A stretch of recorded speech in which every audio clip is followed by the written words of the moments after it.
Welcome back to another episode of LEO Radio, and we continue with our leadership series. I have Joey Sparlaza, Colin Cogleton, and myself, Jim Harris. And Joey, why don't you pick up? Where do we leave off?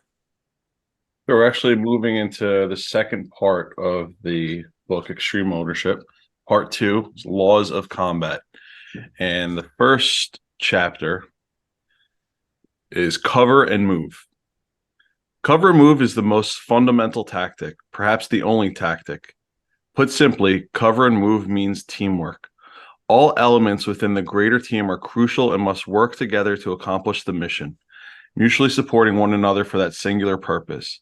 Departments and groups within the team must break down silos, depend on each other, and understand who depends on them. If they forsake this principle and operate independently or work against each other, the results can be catastrophic to the overall team's performance. Now, we've been equating this back to leadership in the police world, and obviously a large part of the police world also has to do with preparedness for active shooters, especially in 2023, going into 2024 now. And as I was at the range this past Tuesday with the group that I shot with for our rifle drills, we were working on bounding or leapfrogging, where it is so crucial that you know your firing sector, knowing your individual responsibilities, and allowing that team leader to make the decisions on when we're moving. If you don't understand sectors of fire, you could walk into your partner's firing range and potentially be shot, even on a range. There's an inherent risk there. And a lot of what he equates to being a war principle translates so well into being an actual leadership principle. If you equate even just sectors to knowing that what your patrol zone sector is and understanding what your responsibilities are. They talk about General Mattis in Jocko, some of Jocko's other work, about him actually getting out on the front line to make sure that the Marines that are there in the foxholes actually understand what their firing sectors are, what their area of responsibility is. If you feel that you're in a more slow area or a slower sector and you want to be in a busier sector, making sure that that officer that's assigned to that sector knows what his specific responsibilities are is incumbent and crucial on that leadership trait. Making sure that we all understand what our firing sector is, what our zone sectors are, and what our actual responsibility is. All ties back to what we've been talking about with the mission. All the elements within the greater team, crucial. They have to work together to accomplish the mission. This falls right in line with toxic leadership and toxic employees, because you might have a very high producing officer or even a sergeant or a midline level leader who is a high performer, but they lose sight of the bigger picture of the team and the mission and what we're actually trying to carry out. So you might have somebody who's really good at what they do, but they are operating in and of themselves, and they're forgetting about the bigger picture and their teammates. And that, just like that last line that you said, it could be catastrophic to the organization, not only to their own individual leadership or their own individual performance, because they're deemed as a high performer, but they have zero trust with their group. They have zero trust with the team. And when you have high performance and no trust, that's toxic leadership in and of itself. So you have to be in line with that. I love this excerpt because it really focuses on the team aspect. Even if you're a high producer, you still have to be part of that team. I'd like to throw in this concept of cover and move is another great example of how all the different principles tie into one another. None of them exists or is practiced in a vacuum. They all have to be able to fit together. And I know, Joe, you've touched on that point. But here again, one of the things that just keeps coming up is ego. And I think, Jim, that's exactly what you're talking about in a sense. People that maybe by themselves operate at a high level, they need to recognize that they're not out there by themselves. They're part of a greater team, and that no matter how good they are, they can always do better if they perform as part of a team. And the team will do better if they get on board. The other thing here, another critical skill for leaders, and one of the important concepts that I think is woven throughout this book, and it's absolutely essential to cover and move, whether we're talking about on the range or on the battlefield or applying it in leadership, and that's communication. When you're going through those bounding drills on the range, Joe, or if you're actually doing this in combat, it is absolutely critical that guys are effectively communicating with one another, letting people know when you're down, you're relocating, or you're the anchor for that movement, letting people know when and where you're moving. It sounds simple, as many of these principles, they sound simple, but in execution, they can be a little bit tougher. You got to be able to communicate with your people. And this, when we talk cover and move in the leadership sphere, everybody needs to know what their role is and where the team is going. Right. We've got to be working in the same direction and not working against each other. That came up a little bit in the last episode, where I think we discussed the example of patrol and street crimes, for example, and how it's important that everybody have the same fundamental mission. Even though we may have different priorities, we have to have the same mission. We have to have the same goals. And so when we practice cover and move, it's the same thing. We got to make sure that we're all covering one another and moving towards the same objective.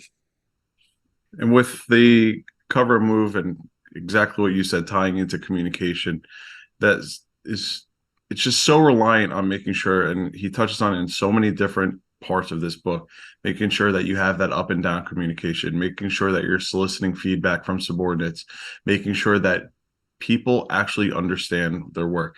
Simply hearing a "sir, yes, sir" is not adequate. Making sure that people know what they need to understand as being their sector, they're understanding what their job is and how their specific piece of their job fits into the overall mission. And that's the overriding principle in this entire book. And I think that goes directly into that next point. All elements within the greater team are crucial and must work together to accomplish the mission, mutually supporting one another for that singular purpose. And especially when you discuss synergy, when you understand that the sums are greater than the sum of the team is greater than the sum of the individual parts as you put them together, understanding how that teamwork has to work, that's something that has to be shown to especially these junior officers in our line of work. A lot of these people that are coming on now, I don't think that they understand what policing has become in 2023. I don't think that they understand where we are going. And if we don't understand where we came from and don't understand where we're going, they're going to be lost. And that, again, comes to the communication with us, making sure that they understand what it is that we're doing, how we're all coming together to accomplish this mission, and letting them see that for themselves. I have to point out at the executive level how crucial this is. The executives of law enforcement, they come up through the ranks, they become the chief or the superintendents or whatever the highest level of executive they have in their organizations. And I actually hear this a lot because we have a lot of courses, our telecommunicator courses. We have courses for our records personnel, and I hear it all the time when we have students in our course that this is the first class they've ever sent me to, or this is they spend all this time and money on the officers, but never on us. And I wholeheartedly agree that we tend to lose focus of mutually supporting each other as we move up the chain. We focus a lot on the officers in the agency, but the executives kind of lose focus of the officers are a big part of our puzzle, but we also have a lot of supporting elements such as dispatchers, records clerks, jail personnel, the correction side of it, even our janitors, our custodians, our mechanics. We all work together in the organization to make this thing work. And mutually supporting each other for that single purpose. You have to keep focus, even at that executive level, recognizing everyone in your chain of command, sworn and unsworn, to make this thing work and make it be successful. I think that's a great point, Jim. And just to add a little bit to that, so many things take place in our profession where you have key decision makers, policy makers, and so on that are getting together and making decisions, and they're not giving a seat at the table to the stakeholders that perhaps should be involved in that decision making process or in certain conversations. When we talk about really mutually supporting one another, really working together and helping one another, how can you effectively do that if you're not communicating with those people and allowing them a seat at the table? We see this all over the place, and I'm still on the job, so I don't want to use my agency as an example, but let's just say if you're building a range, maybe you want to invite the range guys, the firearms instructors, to have a seat at the table and be involved in that conversation, right? If you're creating a new unit, if you're getting a new program to manage your evidence, maybe the people that are in charge of evidence should be involved in that conversation, right? And you mentioned too how everybody from the top all the way to the newest officer is important. I'll tell you what, if you are a general in combat and you really want to know what's going on at the boots on the ground level, you go out there and you talk to your privates and PFCs and lance corporals. Those are the people that are going to tell you what the real conditions are on the ground. So likewise, as an executive, as a chief, if the only time any of your people see you is when you beckon them to your office, you're going to lose touch. I mean, how well can you really know what the boots on the ground situation is if you're not going out there, getting to where they are, getting on their level and talking to them? Yeah, there's definitely a value to management by walking around and being out of the office. And later in the chapter, Jocko says, he speaks mostly in the business world in this book, relating to the military, but he says the enemy is not in here, it's out there. And it's one of the business partners that he's working with is complaining about a subdivision. But just exactly what you just said, Colin, the enemy is not a detective bureau, our street crimes unit, our emergency services unit, etc. The enemy's out there. There's people out there that want to hurt Americans. There's people that want to commit theft and other property crimes against people. There's people out there that are constantly committing violence. These are the people, those victims are the people that we're sworn to uphold. The enemies are the people that want to hurt them. The enemy's not in here. We're all wearing the same patch at the end of the day. And we've all been to the events where we all come together and there's cohesion and unity. And usually it's unfortunately a tragic event, but it shouldn't just be in those moments. And then slowly kind of drift back apart. But ideally, exactly what you said, sometimes you have to have a meeting, a kumbaya session with everybody to just remind people, hey, we're on the same team here. We're working towards the same mission. And everything in police work is constantly evolving. If the mission of one of those subsets, whether it's the detective bureau or street crimes, if they're not lining up with the patrol mission, maybe sometimes the commanders have to get together to realign to make sure that we have a little bit of a rudder tap to get right back on course. But understanding that we don't have enemies within our department. We shouldn't be competing against each other. We should all be coming together for that common good, moving towards our mission. Well, it stems directly into leadership, and that's what the leaders of our agencies need to make sure they're doing. This is one of the concepts we talk about in Command 2 and our Command 3 class. Command 2 is midline level for captains, lieutenants, those serving in the mid-level leadership position, and executives is Command 3. But we talk about that management by walking around concept. You have to get out. We hear it time and time again. My chiefs are never around. The captains are never around. That's called absent leadership. And when your people feel that there's absent leadership, they feel that there's no stake that they have in the organization. Why should I be here? Why should I put my time in if I never see them? And they don't understand the different roles and responsibilities that they have. At that executive level, chiefs, deputy chiefs, the higher level command officers, their job is not to be in the building. Their job is to protect the organization from outside external threats, and at the same time, bring in resources from the outside external stakeholders. But while they're balancing that act, they have to make sure that their people inside the organization feel that they're valued. And how do they do that?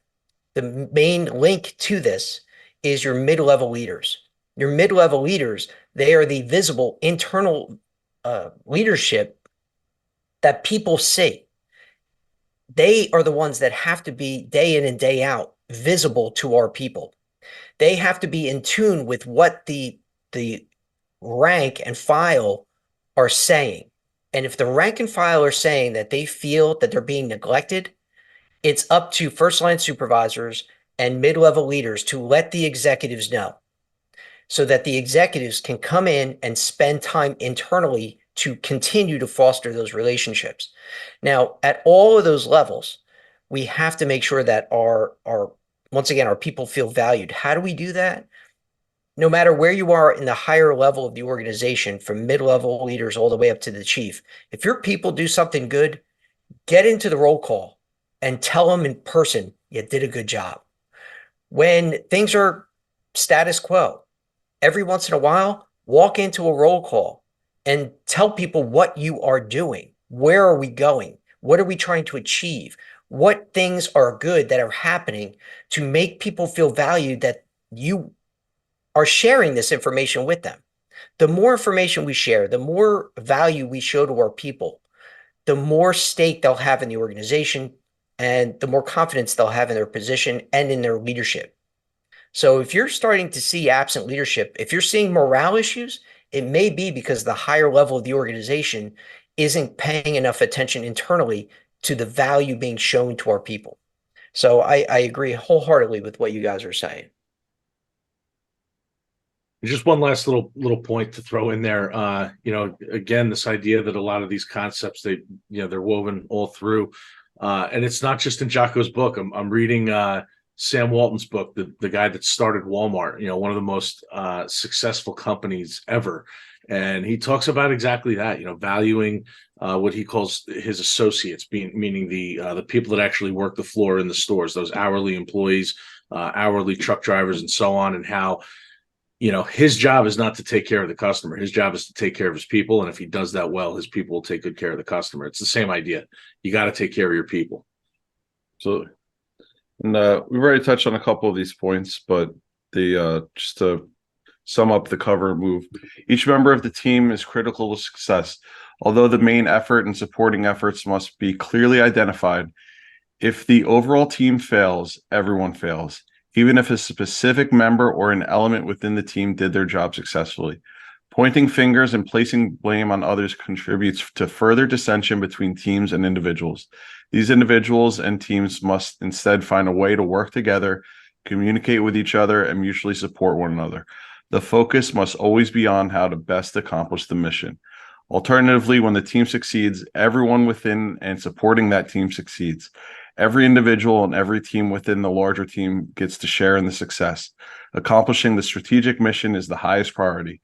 Team members, departments, and supporting assets must always cover and move, help each other, work together, and support each other to win. This principle is integral to any team to achieve victory. And exactly what you just said, Jim.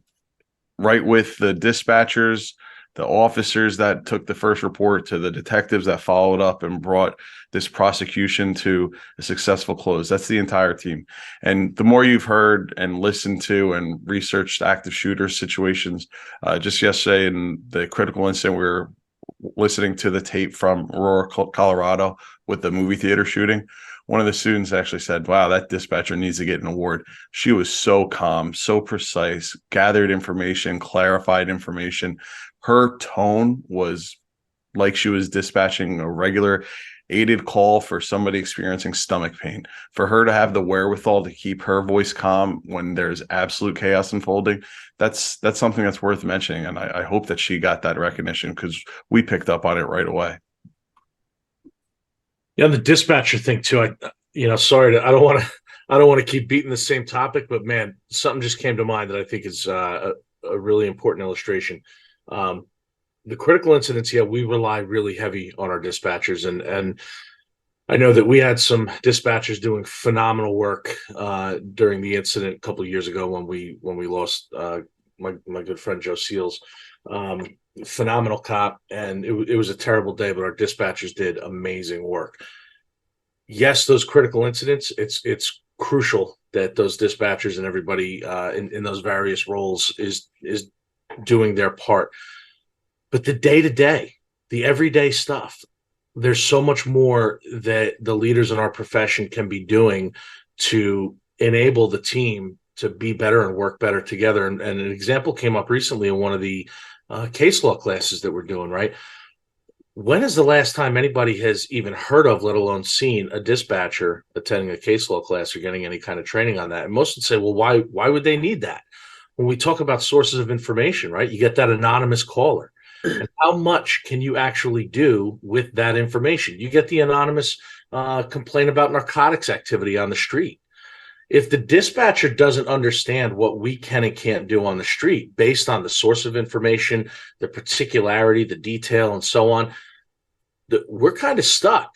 That's, if we recognize what their role is as part of that team, and we're sending them for training to better equip them to serve in that role, man, wouldn't the whole team be better for that? So I think that's a good example of looking for ways to help everybody in the team so that the collective team does better.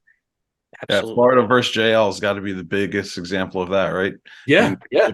If an anonymous tip that somebody's armed with a handgun isn't enough to conduct a Terry frisk, it really just shows how much the Supreme Court devalues those anonymous tips. And it comes down to those dispatchers to solicit that information, get the callback number, make sure that they're getting the totality of the information that we need to include in our report. 100%. I think it's a good point to move on to the next chapter, simplify. Anything else on cover and move? Good. All right. Simplify. Combat, like anything in life, has inherent layers of complexities. Simplifying as much as possible is crucial to success. When plans and orders are too complicated, people may not understand them. And when things go wrong, and they inevitably do go wrong, complexity compounds issues that can spiral out of control into total disaster. I know you have to have a lot of stories about this, Jim, especially when it came to everything, all your involvement with Hurricane Sandy. It is. You just want to keep things simple, right? One of the things that comes out in my mind is we do a lot of work throughout the United States, and we see people's policies and procedures, and we're like, some of these policies and procedures, granted, some of them actually have names attached to them because somebody screwed up somewhere, so it creates a policy. But they are so down to the minute details of every single aspect that somebody's supposed to do in a situation. It becomes an unrealistic expectation. And these policies and procedures that we see fall right into this aspect. You have a policy or procedure, your officers, your dispatchers, everybody in the organization is supposed to adhere to those items. And if one thing is missing and you're getting sued, you have a policy that says they're supposed to be doing it and they didn't follow it. So you're putting your officers at risk, and you're putting the agency at risk for lawsuits because you become so complicated with different things. But this falls into so many aspects of law enforcement. We tend to complicate things way too much. I think that current use of force policy that we're dealing with in New Jersey is a good example of that, where those incidents where officers are going to be involved in a use of force are already in most cases pretty complex, right? Because of all the different moving parts and whatnot. And obviously they're highly stressful, which always complicates things even further.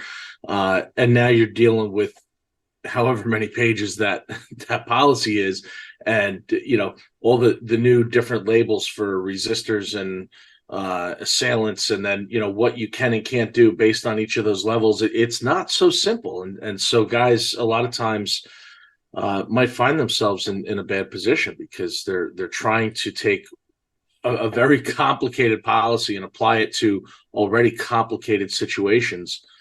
It's tough. And Jocko actually talks a lot in his book about CQB, or close quarter battle, room clearing, and leadership responsibilities within that. But we spoke, I believe it was the last episode, about Northern Red. when I went through their CQB course, I asked so many questions. So CQB and the way that we clear rooms has changed, not drastically, but has changed several times over the course of my career with transit and the way that we've taught it. And the one thing, especially reflecting back, if anything, it got easier and simpler. And the one instructor, Chris, he just kept saying, know your point of domination. Right goes left, you go right. Like, that's it. The number one guy is never wrong. One takes two, two takes one. It, however you break it down, the simpler that you make that, the better it's going to be. And the difference between the top SEALs that are using the same tactics and somebody at my level is that they're probably in a lot better shape than I am, but they do perfect practice, perfect reps every single day. They're just doing rep after rep after rep of the same simple concepts. And it's so simple that when the guy in front of you does the wrong thing, you're able to easily recover and just do what he was supposed to do.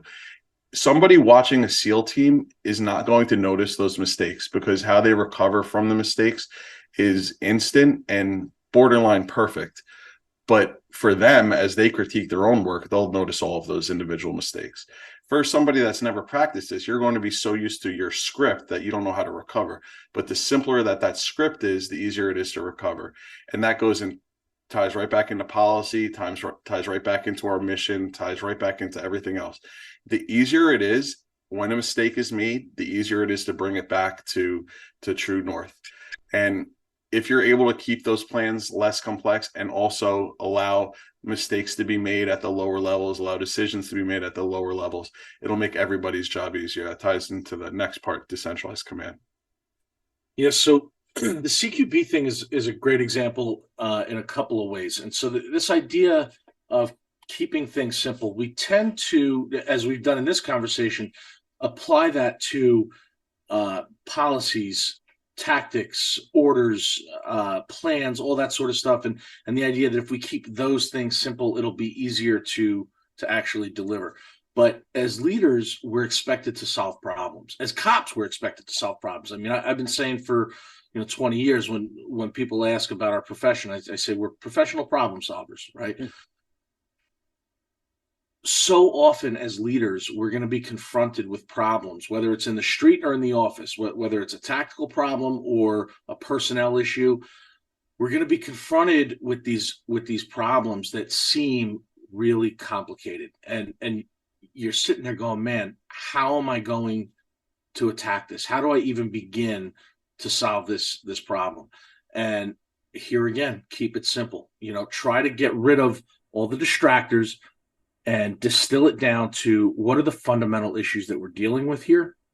And then, you can apply all the things we've talked to up until now, having a sound mission, having a sound moral compass, pre-made decisions is one of the things that the guys from Northern Red talk a lot about that simplifies things for us. Do whatever you can to simplify the problem, and then it's going to be much, much easier to prioritize and execute, which we'll get into in the next block. But man, just simplifying the problem that you're looking at is a great first step. With the CQB too, when they were teaching it to us, they're like, you guys are complicating everything. They lowered the IQ standards for the Army. You could be a very special person and still understand the CQB concepts. So it's meant for the absolute lowest grunt, the absolute lowest soldier, the absolute newest officer, all the way up to the general. It's the same concept, regardless of your experience, regardless of your intelligence. Keep it simple. It'll make sure everybody's safe. Yep. The exactly what you said later in the chapter, he goes into, regardless of how you think an operation is going to unfold, the enemy gets their say as well, and they are going to do something to disrupt it. When something goes wrong, and it eventually does, complex plans add to confusion, which compound into disaster. Almost no mission ever goes according to plan. There are simply too many variables to deal with. This is where simplicity is key. If the plan is simple enough, everyone understands it, which means each person can rapidly adjust and modify what he or she is doing. If the plan is too complex, the team can't make rapid adjustments to it because there is no baseline understanding of it. So the simpler the plan, connected with quality training, allows for informed decision making when a mistake happens or when they have to on the fly initiate some kind of discretion to alter a plan. So I agree. You have simplified plans, but you also have to have good training associated with the plan so people know what to do, how to do it, and what discretion allows when the time comes, what they can do and can't do. I 100% agree with the simplified plans, but you got to couple it with the execution side, which is training of that.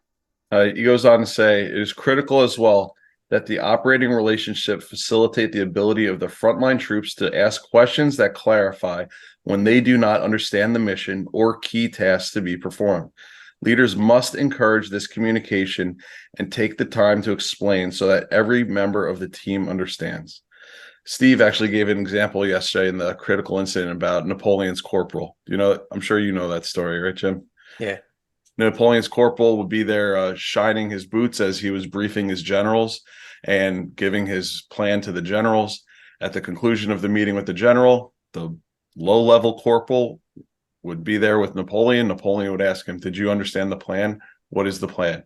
If the corporal was able to recite it back to him, he knew that he communicated his message, that the message was simple enough that even a corporal understood what the battle plan was, and he solicited that feedback. So soliciting feedback and making sure that that feedback is coming from the top all the way down to the bottom. And don't surround yourself with yes men, because the yes men aren't going to give you that feedback that you need. Yeah, this ties right back to that concept from the previous episode of believe, right? The people have to really truly know and understand the plan and what's expected if they're to be true believers and carry it out as it's intended. So here again, we're seeing how all of these things tie together. And I think that soliciting information from the corporal certainly shows, ironically, which you wouldn't expect from Napoleon, that to at least some degree he checked his ego there. But good stuff. I've never heard that before. I like that a lot. Yes, that's I got to give credit to Steve. So now Steve likes to test me. I'm going to test him and make sure that he watched this episode. All right. So with that, hopefully Steve will check in on this episode, and when he's quizzed by Joey, he'll understand what we're talking about. But I think that'll bring us to the end of this episode. The next episode is going to be a little bit longer because it's a little bit more in depth. So with that, let me call an end to this one. And again, it's Joey Sperlazza, Colin Colligan, and Jim Harris signing off. And stay safe out there. This podcast is brought to you by the J. Harris Academy of Police Training. J. Harris Academy of Police Training is based in New Jersey and provides law enforcement training services nationwide for promotional examinations, use of force, supervisory development, and other key areas within law enforcement. This podcast is utilized to discuss key topics occurring within the profession. The opinions and information provided is for entertainment purposes only. In an effort to provide this, we often purposely discuss opposite views and opinions to spark conversation and develop discussion points. The contents of the show and show notes are all copyrighted. All blog posts, podcasts, and show notes that are distributed to the public for free can be redistributed via hard copy or electronic copy for free only if the J. Harris Academy of Police Training is included as the acknowledged author within the actual media that is redistributed. This entire disclaimer also applies to any guests or contributors to the podcast or blog. Under no circumstances shall the J. Harris Academy of Police Training, any guests, contributors to the podcast or blog, or any employees, associates, or affiliates of the company be responsible for damages arising from the use of the information provided.